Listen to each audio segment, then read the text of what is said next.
Good afternoon. I'm Brooke Lovelace with the Iowa Developmental Disabilities Council. Thanks for joining us. It feels weird not to say happy Friday, and I don't want to spoil anybody, but this is actually Thursday. So if you were thinking it was Friday, because we normally do capital chats on Friday, it's not, and you have one more work day if you're joining us from work. But we are doing these capital chats on Thursday throughout the summer and a little bit through the fall after we did a poll to see when people thought it was best to participate in this, because we know folks during the summer like to take an extra day off for the weekend. So be joining us on Thursday at noon, and our next one will be won't be till August, so we're taking July off.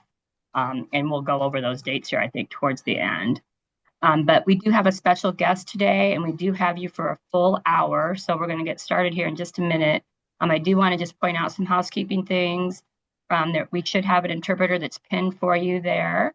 Thanks, Elizabeth, for joining us today. And there is closed captioning with using those three little dots on the bottom to get that going. We have a lot of information to cover today, but hopefully we will have time for questions. Amy's going to do a quick update before we turn it over to Carlin to introduce our special guest. Yes, thank you. I went too far there, or maybe I didn't there. I'll go back. So I just wanted to give a quick update for those that didn't see it. Senator Julian Garrett died last week. He had been battling prostate cancer the entire session, so he did not come to the Capitol at all this session. He was out the whole time. So it was expected. Unfortunately, or fortunately, the governor does have to call a special election. It's in the laws, even though he was up for reelection in November and was not running again. They'll have to have a special election. Most people are thinking it will be the two people that are running for office in that general election that will be nominated by their parties to run in the special election, and that is Sanika Woe and Holly I don't know how to pronounce her last name, Zaczek. And so if when you get on online, there's a link to their websites if you happen to live in this district. I also wanted to point out that three state representatives lost their primary. They were challenged from somebody within their own party. Representative Jane Bloomingdale, who is from Worth County up north by the Minnesota border. She lost her primary as well and is a Republican. Representative Brian Losey, another Republican from Bondurant, also represents Polk City and Granger around the metro area in Des Moines. He lost his primary. And he chaired the justice budget, so you might have heard his name before. Was real involved in civil rights stuff. And then also one Democrat lost, Representative Ken Crokin from over in the Davenport area. So that adds up to about 29 openings this year in our 150 seats. So a pretty good number of new people will be elected next year. And then, of course, any that are surprises in November. So I just wanted to give you a heads up that if you do live in that district, we're waiting to hear when that special election will be. And I'll turn it over to Carlin. Thanks, Amy. Thanks for the update. And hi, everyone. I'm Carlin Crow. I'm the Public Policy Manager with the Iowa DD Council. And it's my pleasure to be able to welcome our guest speaker today.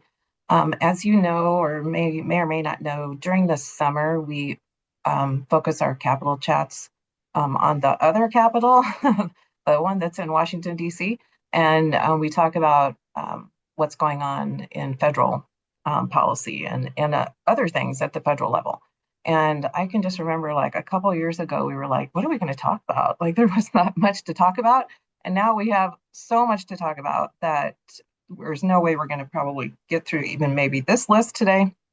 But, and unfortunately, we have a lot to talk about. And we decided that it'd be a good idea again to invite Erin Prangley to join us to go through these this list and whatever else she may bring to the table. And I'll just let you know that these are the things that are the list that we presented to her as what we would like her to touch on. And she's expert in all things federal, so she may bring some other things to the table, and we may not get to all of them either. So just want to give you a heads up on that. And Erin is the Director of Public Policy for the National Association of Councils on Developmental Disabilities, which is obviously a very important organization for us because they not only analyze federal policy and keep us updated on what's going on at that level, but also they advocate for our funding and for funding for our sister organizations also. So we're very grateful to Erin for the work that she does, and very grateful to her for joining us today because she's also joining us while she's on vacation. So that's how committed she is to her work, and we really appreciate her joining us. So without further ado, I'm going to turn it over to her and let her take it away. Thank you, Erin. Thanks, Carlin. It's really a pleasure to be here. And yes, I am on vacation, headed to where are we going? Carmel by the Sea. So the reception's a little spotty, but we're pulling over now. So hopefully this will be helpful. There is a lot happening. I might have to disagree a little bit with you, Carlin, because a lot of what's happening in Washington, D.C. is the result of legislation that passed last summer, H.R. 1, or the One Big Beautiful Bill, which put in place a lot of administrative changes that are happening now to Medicare. And of course, the president's executive order from his first day in office regarding asking agencies to review all programs concerning diversity, equity, and inclusion, which the Department of Health and Human Services has declared includes accessibility, which means disability as well. So they are reviewing all disability programs. Now, this started a year ago, but right now, Washington is starting to see the impact of those votes that they took in the executive order that is happening. So I will try to get through everything. I really will. And maybe even talk a little bit about the announcement on Monday that is going to realign the Department of Education within the Department of Health and Human Services, and I'll get to that too, because I think it's something that is going to take up a lot of our advocacy in the next couple of months. All right, Medicaid work requirements. Normally, I have a beautiful PowerPoint for you. I might actually finish this PowerPoint and send it to you all afterwards, but unfortunately, it's not quite done yet. As I mentioned, H.R. 1, or the One Big Beautiful Bill, it did have new requirements for Medicaid in it. Now, these new requirements are significant because it isn't expected that what they will do is reduce the number of people on Medicaid. We'll get to that in a minute. But really what they were targeting was what many in Congress considered fraud, waste, and abuse in the Medicaid system. They really believed that people were taking advantage of the system, specifically people in the expansion states, because these were people who, because of Obamacare, they were expanding Medicaid to people who were otherwise not disabled, but impoverished. And so states had the opportunity to expand to that population so that they could provide healthcare services for more people and shore up or make the healthcare system stronger by providing more supported payments for people who were impoverished. Now, red and blue states opted into this. One of the most recent was North Carolina, and they opted into it because they were struggling, quite frankly, with rural hospitals and home community-based services. They simply did not have enough money flowing into their system, and so they took advantage of the hundreds of millions of dollars, if not billions of dollars, that came in by partnering with the federal government to expand healthcare to impoverished populations. This particular Congress, however, felt corruption didn't work. And so they wanted to impose something called work requirements on this new expansion. Remember, this is for the expansion population in these states. So what does that mean? Well, these new work requirements would require 80 hours of work per month in education, training, community services, or other qualifying activities. The important thing to know is it starts January of 2027. And states are responsible for everything. States are responsible for setting up the systems to track whether people are working. States are responsible to defining what the qualifying activities are. And states are also responsible for coming up with any exemptions under the allowable exemptions that the federal government is giving them. Why do we care? Why do we care? Of course, everybody should work. If you could work, you should work. What's the big deal? Well, as we know from history, when states have tried to implement Medicaid work requirements before, they have not been able to successfully create a system that doesn't kick people off of Medicaid who were eligible, even without the work, even if they were complying with the work requirements. Why is that? Well, because the administrative burden it puts on the state to create a system that's foolproof, and on the individuals to file the paperwork and comply with these systems. The most famous case was from Arkansas, which a court had to intervene and stop their work requirement experiment because it was depriving people of due process. Just simply put, too many people were losing critical health services, including primary services, simply because they failed to fill out some paperwork. They were otherwise eligible, but the state was making many mistakes and not keeping up with the paperwork. And so people were losing critical services. So the courts put a halt to that.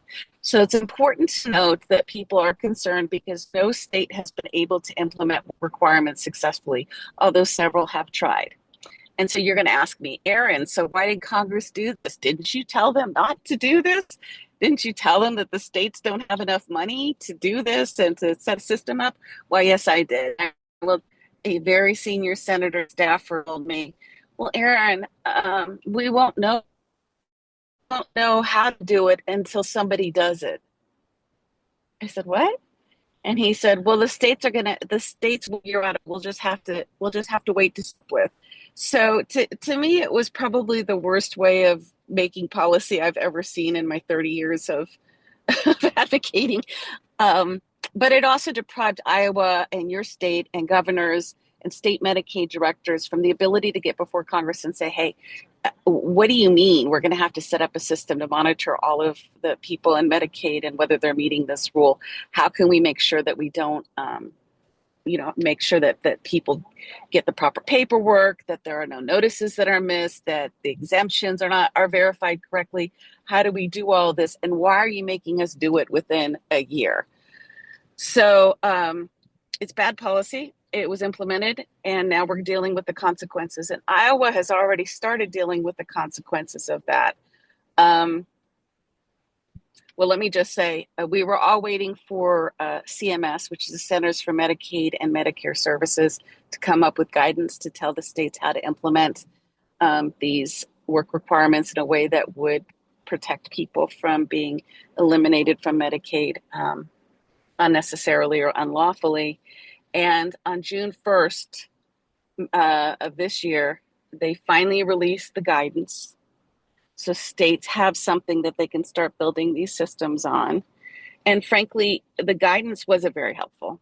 The guidance just kind of reiterated that the states are responsible for coming up with its own compliance systems and its own exemptions, and they must create their own reporting systems and monitoring systems. I think DD councils are very good at understanding what state systems look like, and to set up something like this so quickly is daunting and we know they're going to be big problems. So the biggest concern isn't that people with disabilities are required to work. The biggest concern is that individuals will lose their benefits even though they are exempt from having to work. So what are states doing right now? States are currently required to, number one, identify the exempt populations. Within the legislation, there is an exemption for disabled and medically frail. Most of our DD populations who access Medicaid through Social Security, so if any of you are familiar with people who are receiving home and community-based services, for example, those people are going to be exempt because they have accessed Medicaid through Social Security, through a determination by Social Security that they have a disability, they're not able to work, and therefore they're qualified for Medicaid. So let's just be clear. We don't want people to panic too much. Most people will be exempt if they received their services through anything other than the expansion population. But the states have to verify that those people received that information, that those people are exempt, and they will have to do so through their own state monitoring system. So even people who are receiving Medicaid, have been receiving it their whole lives, the state still has to verify that those people are exempt for that reason. The big problem with one of the CMS requirements is that they are saying that self-attestation might not be enough. And what that means is that many of the states were just going to have people say, yes, I am exempt, and check the box based on my disability. Right now, CMS is asking the states to do a little bit more than that, and that's going to be very difficult. So the question is, how is Iowa going to meet these work requirements? And what if they don't meet the work requirements? It's going to be a tight deadline to try to come up with a system by then. But let's say they do. What do we do right now to make sure that that system is the best system possible, that people aren't kicked off of Medicaid? And I understand that there's already been state legislation affecting the Iowa health and wellness plans, and many policy makers, probably because of your advocacy, have already argued that that these workforce requirements are not sustainable and are going to be difficult to implement. What Iowa will have to do now, and hopefully you're working with your Iowa Medicaid director, is to figure out how exemptions will be identified. So how will people be able to say, I am part of the exemption that Congress created for people with disabilities because I receive Medicaid through a traditional Social Security pathway, or because I have a disability that meets the medically frail provision and am unable to participate in any of the criteria. So will they be able to just check a box, or will they be required to get a doctor's notice, right? By the way, many people have said that if you don't have Medicaid, how are you going to get a doctor to evaluate you for whether or not you are exempt, because you can't afford to go to the doctor to get the evaluation to show you're exempt. So you can see how that's going to be a problem for Iowa. The second thing is, will HCBS participants be automatically exempt? Many states are talking to their Medicaid directors who are putting this together, and they're saying, well, we know who receives home and community-based services, and you can only get that through the Social Security pathway. So let's automatically exempt all those people. So that's one thing that states have to decide. So when you're advocating, making sure that all HCBS participants are automatically exempt is important. The other thing is, how will caregivers be treated? Caregivers who are receiving Medicaid, and there are many of them, consider the parents of adult children with developmental disabilities who are impoverished in these expansion states. They may be receiving Medicaid. How can we make sure that we don't start a caregiving crisis by kicking off a bunch of people from Medicaid who are caring for our population? And then finally, what outreach will be available to people with intellectual and developmental disabilities to make sure that when they receive those notices, they understand that they must respond or risk losing their Medicaid. So, a lot is happening in DC. Not really. They just came out with this guidance, which provides very little guidance to the states. A lot is happening in Iowa because you all are having to come up with this system, and your deadline is early next year. So I guess I would. There are a couple things that we're recommending from NACDD. At the state level, we are recommending that folks are meeting with their state Medicaid directors and their state DD directors. The state councils and through your council meetings, I think, are a great way to do that. And what you want to do is push for automatic exemptions from these work requirements based on medical frailty, based on someone's attestation that they cannot participate because of their disability. Monitoring state implementation. This is very important. Many of the states are sorry, Carol, I just put something in the chat that you should be. Oh, sorry, Brooke Lovelace just put something in the chat that there's a Medicaid town hall today, and it would be great for advocates to ask how they're implementing this, and that you can register. Please, everybody on this call, register for what Brooke just put in. And Brooke also added that Iowa plans on implementing the work requirements December 20th, 2026. So it's really super important that you attend that town hall. And I would ask them specifically, what are the opportunities for us to review the exemptions and the systems before they go into effect, so that no one is taken off of Medicaid, wrongfully taken off of Medicaid, and also push for automatic exemptions. People who say they have a medical frail disability should be exempt. People who are already receiving HCBS services should be automatically exempt. They shouldn't have to fill out paperwork saying that they're exempt. On the state implementation side, Brooke and some others at the DD councils have a state tracker of what states are doing to implement work requirements. Many states have already put out their systems for how they're going to do this. It's important that when Iowa starts coming out with its plan, that we report that plan to the national organizations that are monitoring the implementation of state systems. We believe very strongly at NACDD that people will lose coverage. History has shown us, because of the Arkansas example, that when they try to implement work requirements, people will lose coverage, not because they're not eligible, but because of the administrative burden and the short timeline. We believe this is intentional. We believe that this is part of the federal government's plan to save over almost $10 billion in the next 10 years. $10 trillion over the next 10 years by having people removed from Medicaid through no fault of their own. So we are carefully anticipating that story collection. If anyone does have a disruption in their Medicaid services, regardless of why, regardless of their circumstances, we are urging you to open a case with your member of Congress. They will say to you, we don't administer the Medicaid system. You have to talk to your state Medicaid director. We are advising you to say no. I would like you to open a case because your members of Congress said that my Medicaid would not be hurt because I have a disability.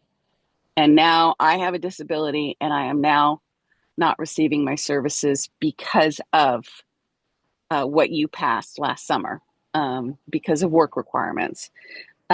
Please work with your DD council to get those stories to us. We know it's going to start happening and we're going to start collecting them. Finally, there is a comment opportunity to CMS. As I mentioned, CMS rule, the guidance was not great, and it actually caused a lot of confusion.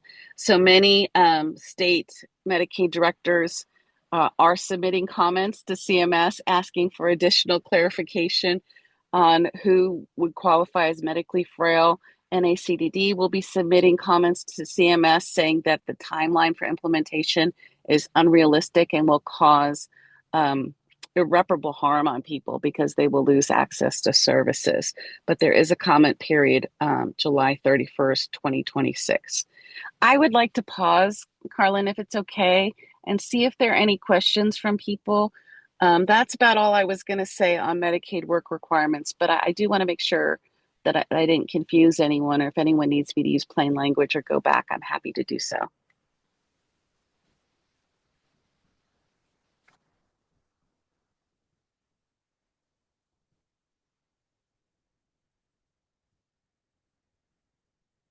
Uh-oh. Am I frozen? No, you're Nope, good. you're good.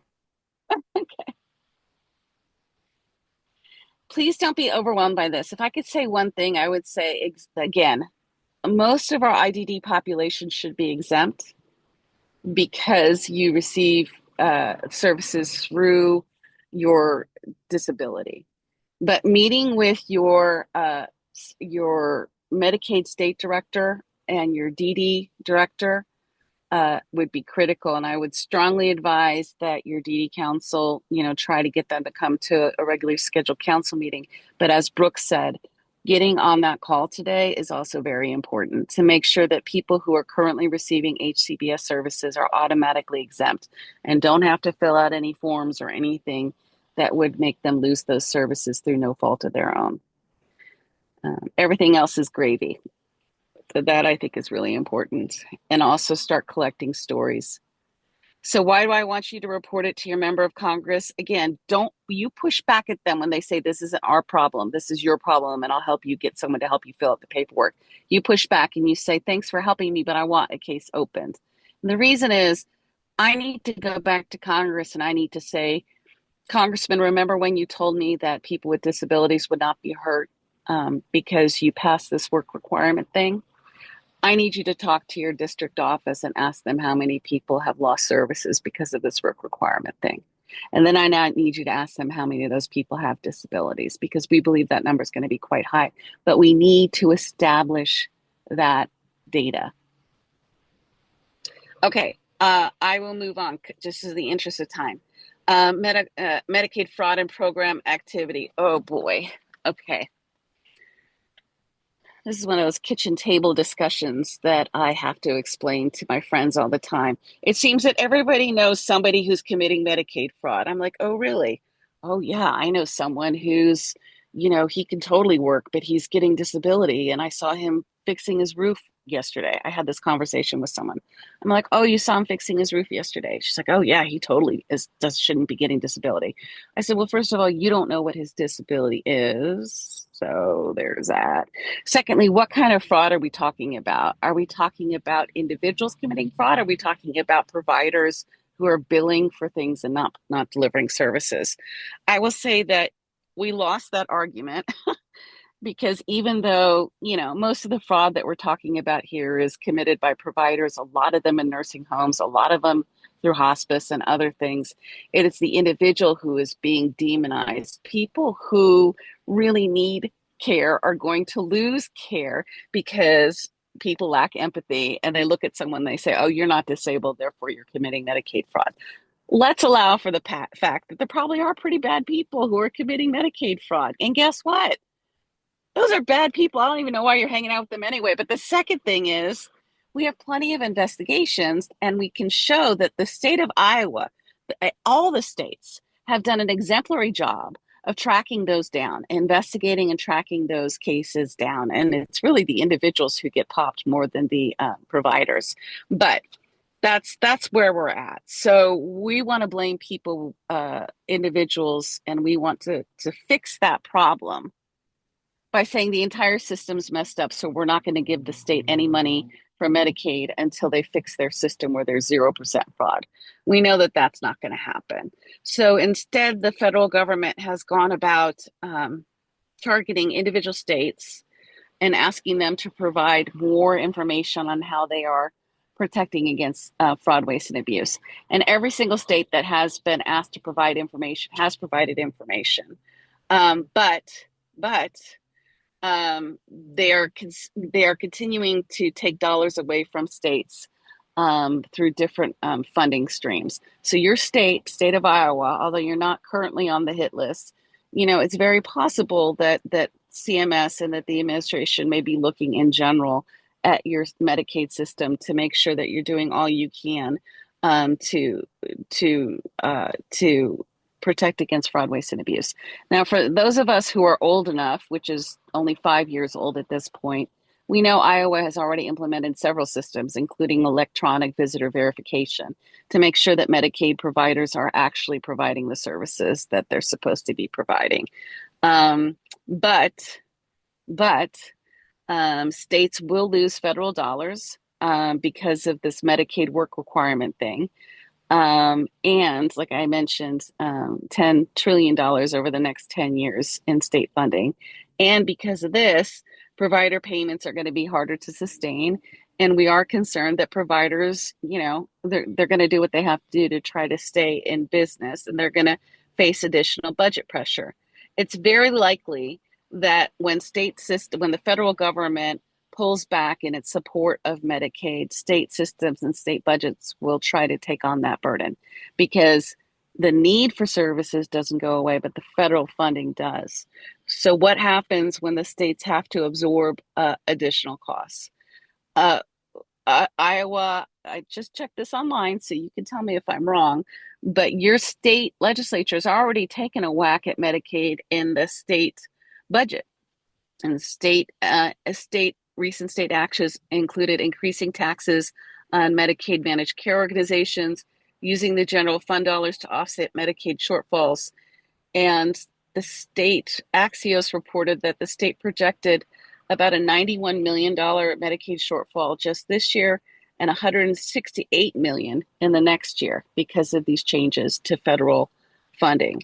So your state is already preparing for this Medicaid shortfall by trying to find additional funding in your general fund and by increasing taxes on managed care organizations. I would be very interested, and again, I mentioned we have this tracker on HCBS services. I would be very interested what you have seen in terms of changes to your Medicaid system through the state budget this year.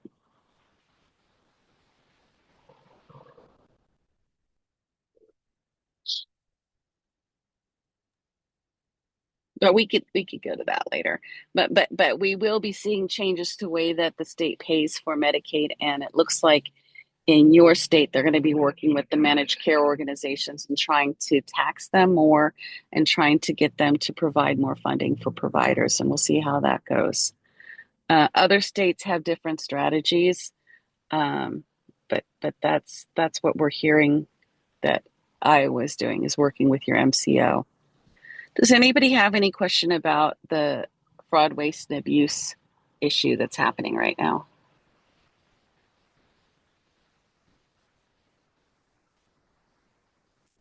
Oh, I'm concerned. I'm talking. Oh, thank you. And Brooke just put the HCBS tracker into the chat. So if you can have access to your chat, if you click on that, you'll see what other states are doing right now, and the changes that they're making to their HCBS and Medicaid systems because of the anticipated budget shortfall. And it's pretty scary. Raising provider taxes is one, but limiting services, cutting services for cutting funding for family caregivers is another. There are a lot of things happening in anticipation of the federal government paying less for Medicaid. Okay, in the interest of time, I'll move on to the next one. The accessibility rule delay. So there are two big litigations right now that NACDD is following. And this is one of them that we're kind of following.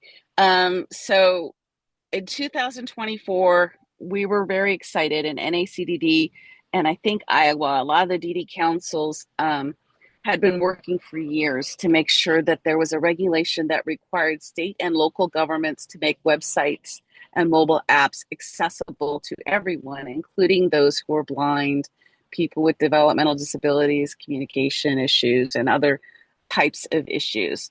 And that would comply with the ADA, Title II, which is regarding public accessibility. The other legal reason why the Department of Justice and HHS did that was because of the Rehabilitation Act, Section 504. They made a change to that to say that anyone who received federal funding had to meet digital accessibility standards, and this was based on 504, which is a different federal law. So these rules took years to make sure that everyone can access the internet. Why was that so important? We all remember COVID. So much of the services that we get now are online. And if it isn't telehealth services that we're getting, then it's scheduling appointment services or it's employment services. There are so many reasons now that, that the way that the state and local governments do business has to match accessibility rules that were established back when we didn't have the internet, right? So we're modernizing it, we're updating this to match our existing federal laws. This isn't a new law. We should all have access to public spaces, and we should all have access to government benefits. And because we're required to use the internet more, we're updating the regulations to make sure that we are in compliance with that law. Makes a lot of sense, right? I thought so too. But in May of 2026, the Department of Justice issued an interim final regulation, which delayed the compliance of this new regulation. So the delay of the compliance means that for Title II, having to do with some of the accessibility, it won't go into effect until 2027 or 2028 for smaller companies, smaller public entities. And that for public companies or MCOs and other things like that, they won't go into effect until 2028 as well. So that created a problem legally. And so the National Federation for the Blind filed suit. And their suit was based on a bunch of different legal beagle issues. One, lack of notice and comment. And secondly, that it was arbitrary and capricious. NACDD and the councils do not retain attorneys to file this type of litigation, but we follow it carefully and we care about it a lot, especially because of the first cause of action, the failure to have notice and comment.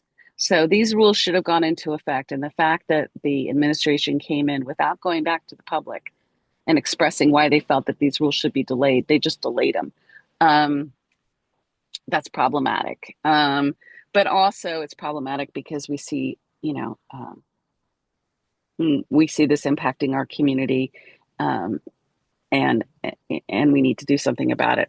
NACDD is not a party to that lawsuit because we don't retain attorneys to do that. We are monitoring it, however, because usually what happens is as it works its way through the courts, they will ask us to become to join an amicus brief or friend of the court brief to talk about the harm that's created if this interim rule, if this delay is allowed, and we will definitely be on the lookout for that. The other lawsuit that's happening is Texas versus Kennedy. It used to be Texas versus Becerra. That was another challenge to Section 504, which was much broader, and it would eliminate the integration mandate of the Americans with Disabilities Act in Section 504. It's very scary. I don't want to scare you too much about it, but the good news is when this lawsuit was filed last year by several states,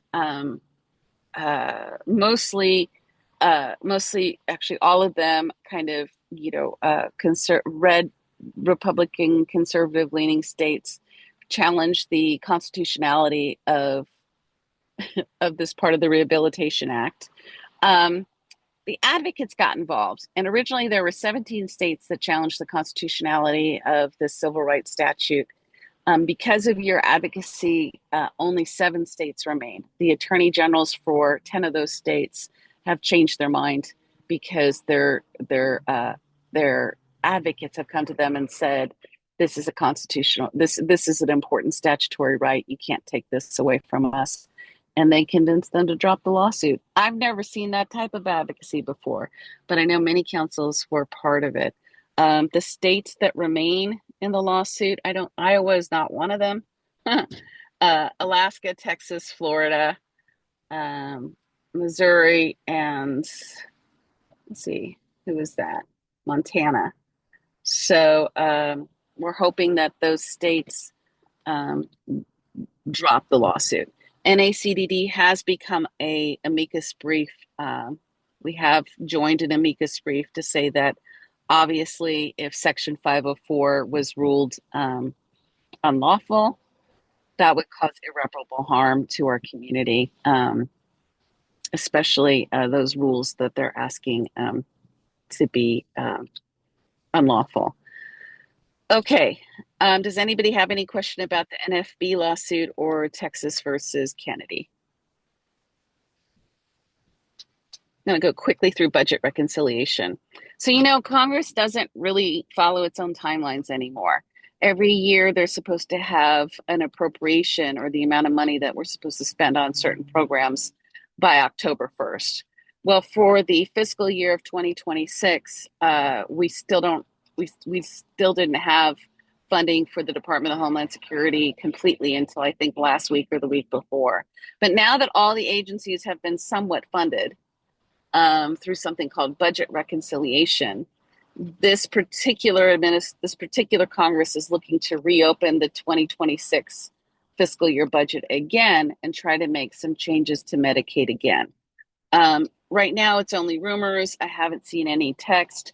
But the reason why they do that is because they're under a lot of pressure to cut Medicaid more. And they want to do it before the election. I heard you guys talking about elections a little bit earlier in your state elections, and that's very important.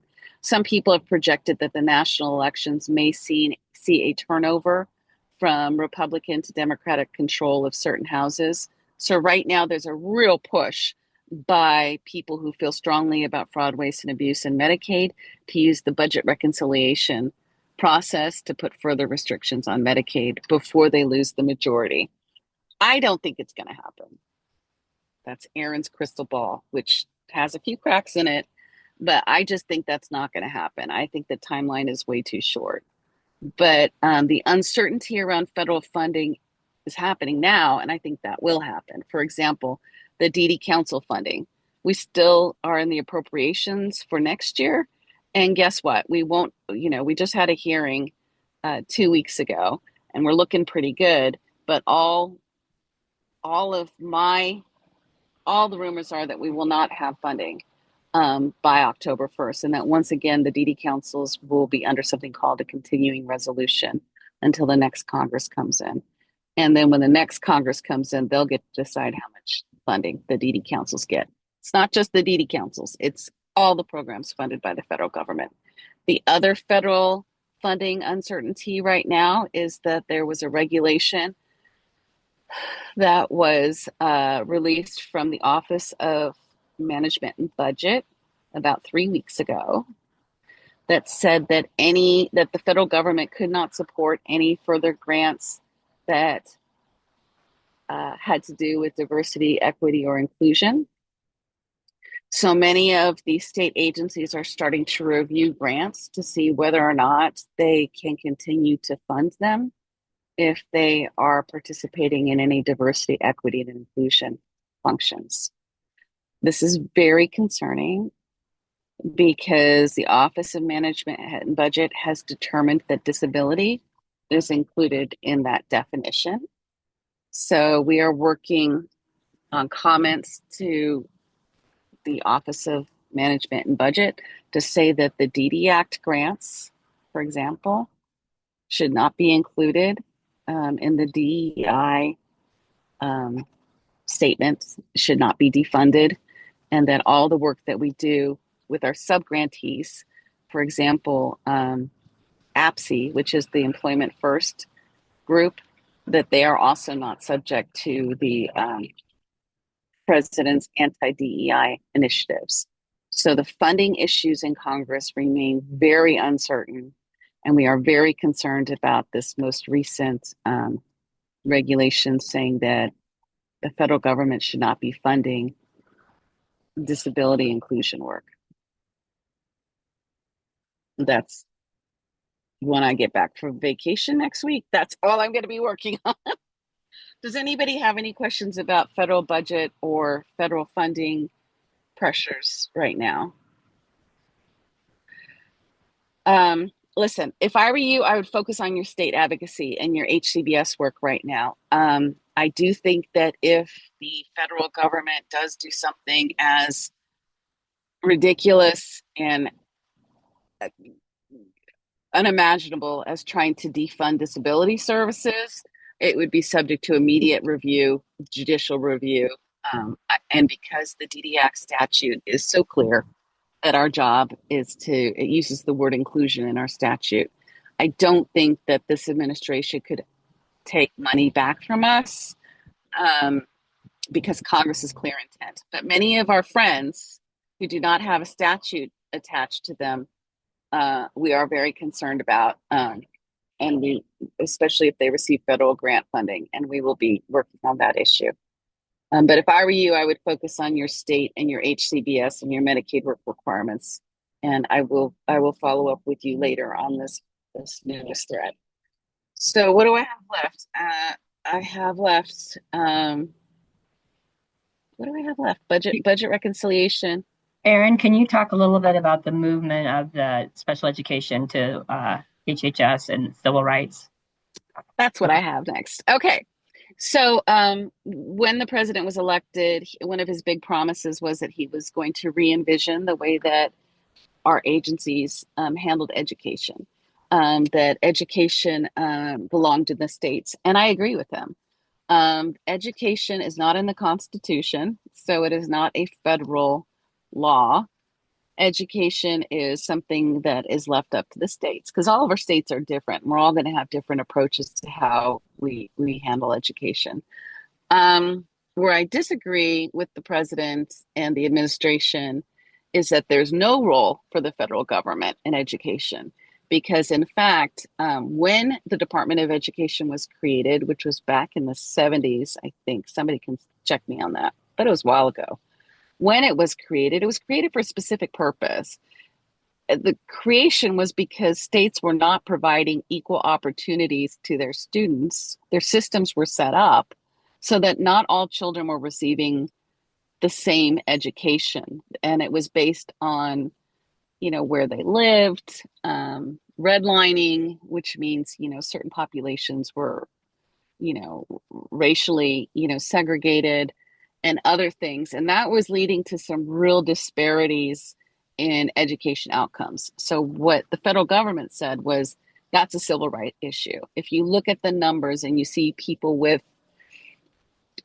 disabilities are not receiving education at all in some states, that's a civil rights issue.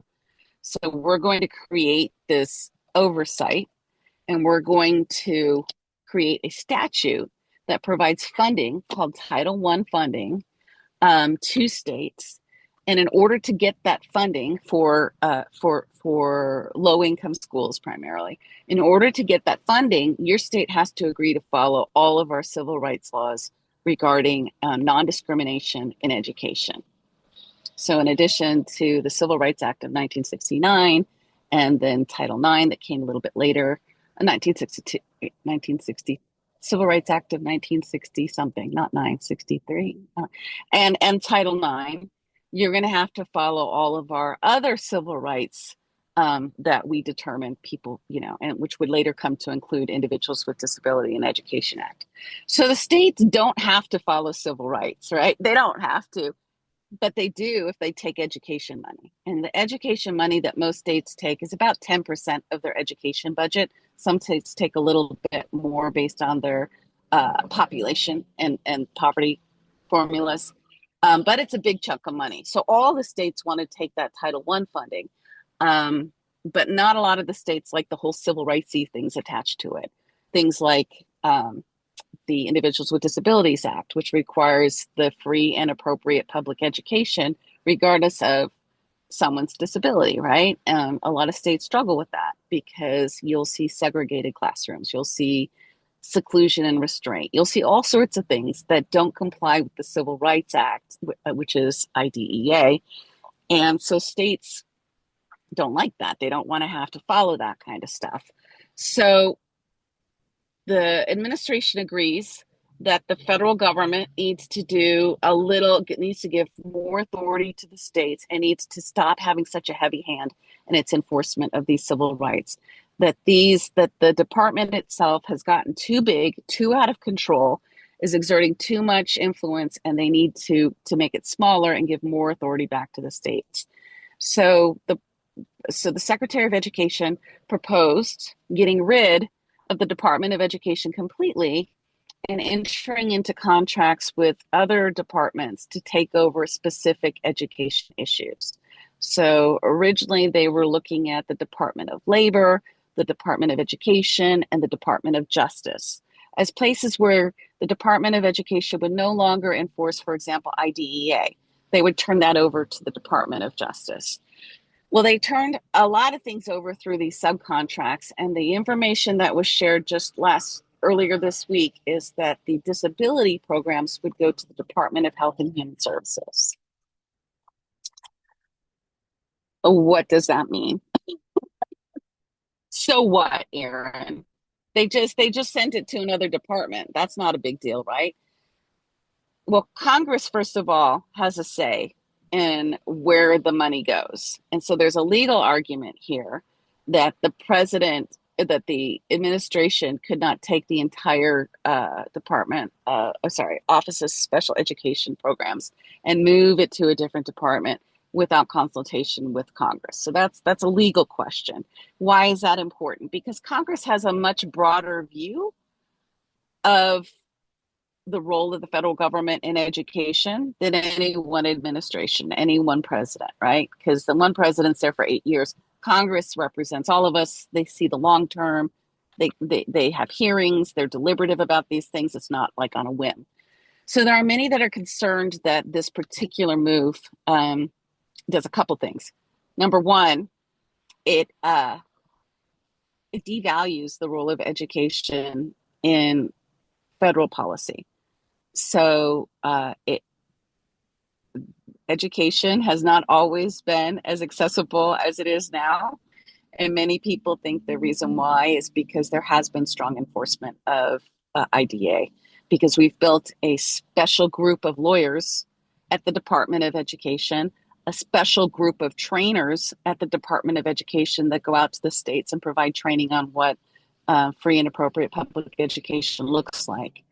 And if you remove that from the Department of Education and you give it to the Department of Health and Human Services, you're not taking those employees with you necessarily. You're losing all of that expertise. The other thing is you're probably losing money, because if you're no longer supporting all of these employees and you're no longer supporting the physical assets, the buildings and other things like that, there's going to be less funding that goes to it. And so everyone's going to say, yay, we saved money by giving it somewhere else. No, because fewer people will be doing the work. Fewer people who don't have the expertise, because they're not education professionals. They're not bringing all of the education folks into the Department of Health and Human Services. They're just giving the Health and Human Services an entirely new portfolio to deal with. So all those people will have to take on additional responsibilities without necessarily the additional employees. We saw this administration do this in the beginning when we saw the massive layoffs at the Department of Education, Department of Health and Human Services earlier last year. It is something that the disability community is rather united in opposition to, but the question is, how can we stop it? And that's a really good question. There will be a legal component to that. The states will be very involved in that. I think it would not be a bad idea to speak with the council to invite the Secretary of Education for your state to come and talk a little bit about how the state is preparing to have less trainers, less funding for helping teachers and school districts comply with IDEA. It's gonna be a burden on your state. Your state's gonna have to pick up the slack, because once again, just because there are fewer federal resources and fewer federal money doesn't mean the law still doesn't apply.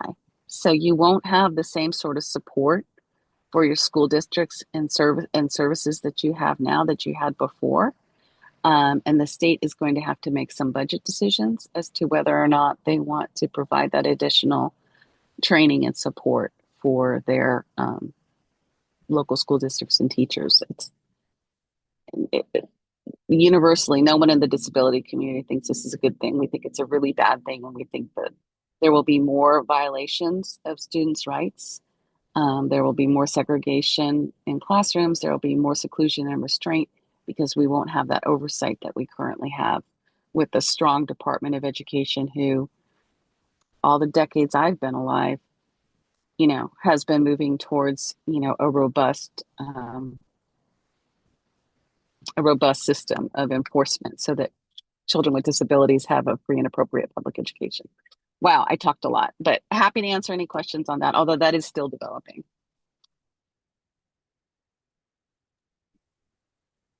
Thanks, Erin. If anybody has questions, go ahead and put them in the chat or just come off mute. We have a couple minutes left. 3. You did great, Erin.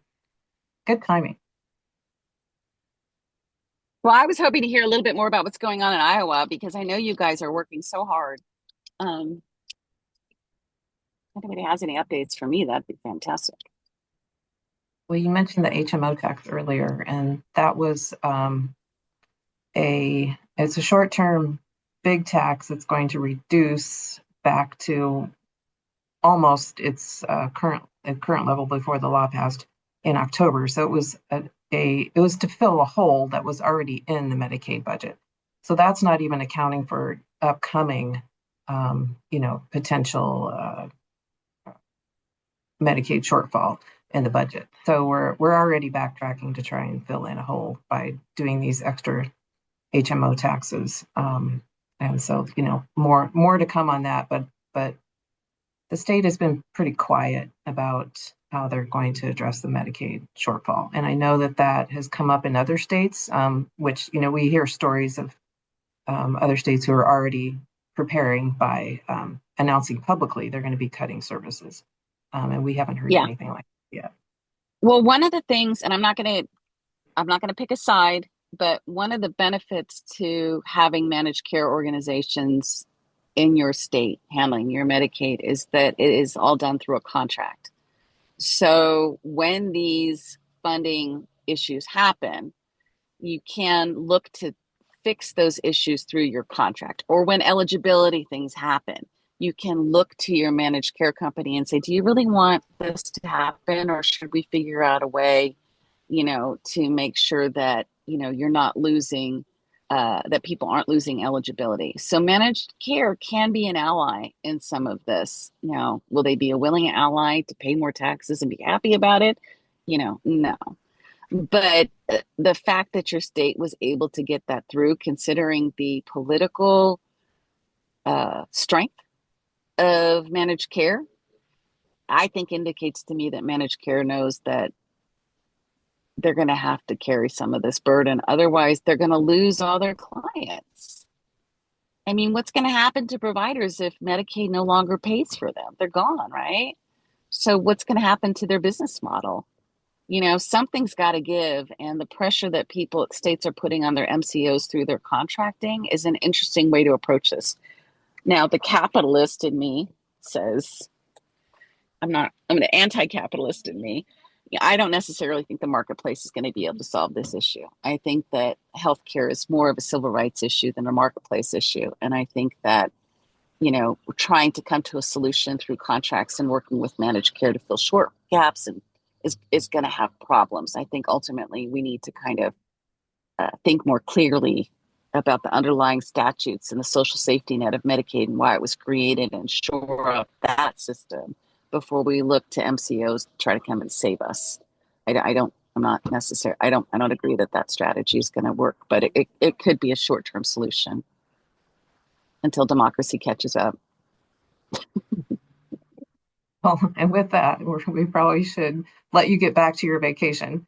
And thank you so much for coming on and delivering an enormous amount of information and help to all of us here in Iowa. And you've all been so kind. And I just want to invite all of you. Every other week, I have public policy hours. So ask Brooke for the link and please sign up. And you're welcome to come and ask me more questions. It's open to all state councils and advocates. And I hope to see you guys there. Thanks again. Have a great vacation. Thank you. Take care. Bye.